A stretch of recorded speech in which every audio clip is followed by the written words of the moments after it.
মুক্তির ২১ দিনের মাথায় প্রেক্ষাগৃহে হাজির হয়ে বরবাদ সিনেমা দেখলেন ঢাকাই চলচ্চিত্রের শীর্ষনায়ক শাকিব খান। সোমবার এয়ারপোর্ট সংলগ্ন স্টার সিনেপ্লেক্সে সিনেমাটির বিশেষ প্রিমিয়ার শোতে এসেছিলেন এই নায়ক।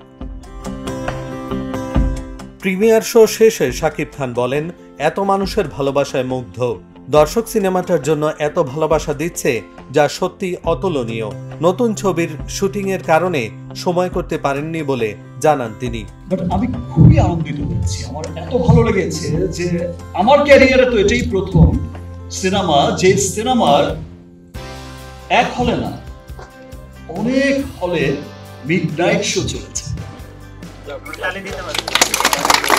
ঢাকাই সিনেমার মেগাস্টার বলেন, হয়তো ভাবছেন বরবাদ লাস্ট সিনেমা যেটা ১০০ কোটিতে গিয়ে পৌঁছাবে, তবে আমি মনে করি এটা শেষ নয়, বরং শুরু। গত বছর তুফান দেখেছি, ভালো বিজনেস করেছে। এবছর বরবাদ এলো, তার চেয়ে ভালো বিজনেস করলো। আগামীতে যেই সিনেমাগুলো আসবে ইনশাল্লাহ সেগুলো আরো ভালো করবে। আমার দেশের সিনেমা অনেক দূরে গিয়ে যাচ্ছে। আমার দেশের সিনেমা গত লাস্ট আমি প্রিয়তমা থেকে যেটা উত্তর সাফল্য দেখে আসছি, সেটা যে দিন দিন সামনের দিকে যাচ্ছে। উদাহরণ টেনে শাকিব খান বলেন, আমাদের পাশের দেশের ইন্ডাস্ট্রিতে এক সপ্তাহে একটি সিনেমা ১০০ কোটির বেশি ব্যবসা করেছিল।